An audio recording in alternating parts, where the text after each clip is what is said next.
ಭಾರತ ಸೇವಾದಳದ ದೇಶಗಳನ್ನು ವಿದ್ಯಾರ್ಥಿಗಳಿಗೆ ತಿಳಿಸುವುದು ಶಿಕ್ಷಕರ ಜವಾಬ್ದಾರಿ. ಕ್ಷೇತ್ರ ಶಿಕ್ಷಣಾಧಿಕಾರಿ ಕೆಎಸ್ ಸುರೇಶ್ ಹೇಳಿಕೆ. ಹೌದು, ಚಳ್ಳಕೆರೆಯಲ್ಲಿ ವಿದ್ಯಾರ್ಥಿಗಳನ್ನ ಮಾನಸಿಕವಾಗಿ ಮತ್ತು ದೈಹಿಕವಾಗಿ ಬಲಾಢ್ಯರನ್ನಾಗಿಸಲು ಅವರಲ್ಲಿ ಶಿಸ್ತು, ದೇಶಭಕ್ತಿ, ಸೇವಾ ಮನೋಭಾವನೆಯನ್ನ ಮತ್ತು ಯೋಗ, ಕ್ರೀಡೆಯಂಥ ವಿಶೇಷ ಚಟುವಟಿಕೆಗಳನ್ನು ನಡೆಸಲು ಶಿಕ್ಷಕರಿಗೆ ಪುನಶ್ಚೇತನ ತರಬೇತಿಯ ಅಗತ್ಯತೆ ಇದೆ ಎಂದು ಕ್ಷೇತ್ರ ಶಿಕ್ಷಣಾಧಿಕಾರಿ ಕೆಎಸ್ ಸುರೇಶ್ ಅಭಿಪ್ರಾಯವನ್ನು ಪಟ್ಟರು.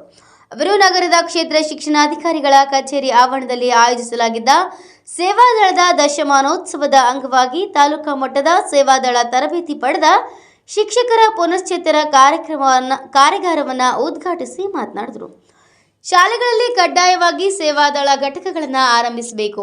ದೈಹಿಕ ಶಿಕ್ಷಕರು ನಿರುತ್ಸಾಹಿಗಳಾಗದೆ ಭಾರತ ಸೇವಾದಳ, ಸ್ಕೌಟ್ಸ್, ಗೈಡ್ಸ್ ಸಂಸ್ಥೆಗಳ ಧ್ಯೇಯೋದ್ದೇಶಗಳನ್ನು ಅರ್ಥ ಮಾಡಿಕೊಂಡು ಮಕ್ಕಳಿಗೆ ಸೇವಾದಳ ಶಿಕ್ಷಣವನ್ನು ನೀಡಬೇಕು. ಗಾಂಧೀಜಿಯವರ ಶಾಂತಿ, ಸೌಹಾರ್ದತೆ ಹಾಗೂ ಅಹಿಂಸಾ ತತ್ವಗಳು ಸಮಾಜದಲ್ಲಿ ಬೇರೂರುವಂತೆ ಮಾಡುವುದು ಪ್ರತಿಯೊಬ್ಬ ಶಿಕ್ಷಕರ ಜವಾಬ್ದಾರಿಯಾಗಿದೆ ಎಂದು ಹೇಳಿದರು. ಭಾರತೀಯ ಸೇವಾದಳದ ವಲಯ ಸಂಘಟಕ ಅಣ್ಣಯ್ಯ ಪ್ರಾಸ್ತಾವಿಕವಾಗಿ ಮಾತನಾಡಿ, ದೇಶದ ಸ್ವಾತಂತ್ರ್ಯ ಹೋರಾಟದಲ್ಲಿ ಪ್ರಮುಖ ಪಾತ್ರ ವಹಿಸಿರುವ ಭಾರತ ಸೇವಾದಳವನ್ನು ಉಳಿಸಿ ಬೆಳೆಸಲು ಶಿಕ್ಷಕರು ಮುಂದಾಗಬೇಕು.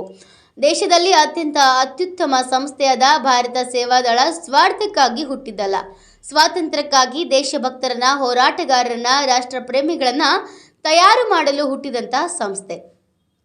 ಲಕ್ಷಾಂತರ ದೇಶಭಕ್ತರು ಮತ್ತು ಸ್ವತಂತ್ರ ಹೋರಾಟಗಾರರು ದೇಶಕ್ಕೆ ಕೊಟ್ಟ ಭಾರತ ಸೇವಾದಳ ಇತ್ತೀಚಿನ ವರ್ಷಗಳಲ್ಲಿ ಸೊರಗುತ್ತಿದ್ದು, ಅದನ್ನು ಉಳಿಸಿ ಬೆಳೆಸುವ ಹೊಣೆ ಸೇವಾದಳ ಶಿಕ್ಷಕರ ಮೇಲಿದೆ ಎಂದು ಹೇಳಿದರು. ಈ ಸಂದರ್ಭದಲ್ಲಿ ದೈಹಿಕ ಶಿಕ್ಷಕರ ಸಂಘದ ಜಿಲ್ಲಾಧ್ಯಕ್ಷ ಸುನಿಲ್ ನಾಯಕ್, ಉಪಾಧ್ಯಕ್ಷ ಪಾಲಯ್ಯ, ಸಿದ್ದೇಶ್, ರಾಮನಾಯಕ್, ರಾಜಣ್ಣ, ತಿಪ್ಪೇಸ್ವಾಮಿ, ಅಬ್ದುಲ್ ರಜಾಕ್, ವೇಲೂರು ಪ್ರಾಣೇಶ್ ಸೇರಿದಂತೆ ಹಲವರು ಉಪಸ್ಥಿತರಿದ್ದರು. Mounesh Achar, Young guest before Challakere. ಈಗ ನಾವೇ ನಿರುತ್ಸಾಹಿಗಳಾದರೆ, ನಮ್ಮಲ್ಲೇ ಬಂದರೆ, ನಮ್ಮಲ್ಲೇ ಒಂದು ಜಡತ್ವ ಬಂದರೆ ಇಂಥ ಸಂಸ್ಥೆಗಳ ಒಂದು ಧ್ಯೇಯ ತುಂಬ ಕಷ್ಟ ಆಗುತ್ತೆ.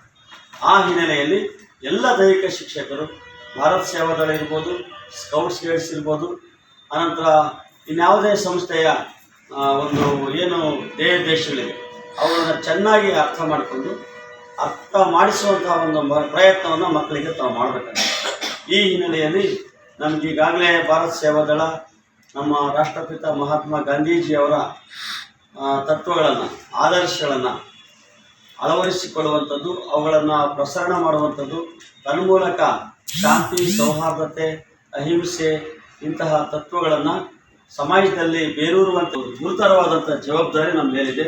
ಇದನ್ನೆಲ್ಲರೂ ತಾವು ಬದ್ಧತೆಯಿಂದ, ನಿಷ್ಠೆಯಿಂದ, ಮನಃಪೂರ್ವಕವಾಗಿ ಮಾಡಬೇಕು.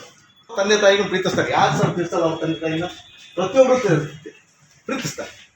ನಾನು ನಮ್ಮ ತಾಯಿ ಮೇಲೆ, ನಾನು ಈ ಜಿಲ್ಲೆಗೆ ಬಂದು 8 ದಿನಕ್ಕೆ 2008 ನಮ್ಮ ತಂದೆ ಕಳ್ಕೊಂಡಿದ್ದೆ. ರುದ್ರೆ ನಮ್ಮ ತಾಯಿ ಭಾಳ ಕಷ್ಟಪಟ್ಟು ನಮ್ಮನ್ನು ಬೆಳೆಸಿರೋರು. ಇವತ್ತು ನಾವು ರಾಜ್ಯ ಮತ್ತು ರಾಷ್ಟ್ರ ಮಟ್ಟದಲ್ಲಿ ಹೆಸರು ಮಾಡಿವಿ ಅಂದರೆ ನಮ್ಮ ತಂದೆ ತಾಯಿಗಳು, ನಿಮ್ಮಂಥ ಗುರು ಹಿರಿಯರ ಆಶೀರ್ವಾದ ಕಾರಣ. ನಮ್ಮ ತಾಯಿಯನ್ನು ನಾನು ಭಾಳ ಪ್ರೀತಿಸ್ದೆ. ಇದಾವಲ್ಲ, ಪ್ರಾಮಾಣಿಕ ದುಡ್ಡು ಯಾವಾಗ ನಮ್ದು ಉನ್ನತ ಸ್ಥಾನಕ್ಕೆ ಬಂದು ನಮ್ಮನ್ನ ಪೋಷಣೆ ಮಾಡಿ ಬೆಳೆಸಿ ಇಷ್ಟೊಂದು ಜ್ಞಾನವನ್ನು ಕೊಟ್ಟಿರ್ತಾರೆ. ನಮ್ಮ ತಾಯಿ ಚೆನ್ನಾಗಿರ್ಬೇಕು ಅನ್ನೋ ಆಸೆ ಕಾರಣಕ್ಕೆ ಅವರು ವೃದ್ಧಾಪ್ಯದಲ್ಲಿ ಎಲ್ಲ ಕಡೆನೂ ಅಡ್ಡಾಡಲಿ, ಎಲ್ಲ ಕಡೆ ಓಡಾಡಲಿ ಅಂತ ಅವ್ರಿಗೂ ಸ್ವಲ್ಪ ಕಾಸು ಕೊಟ್ಟಿದ್ದೆ.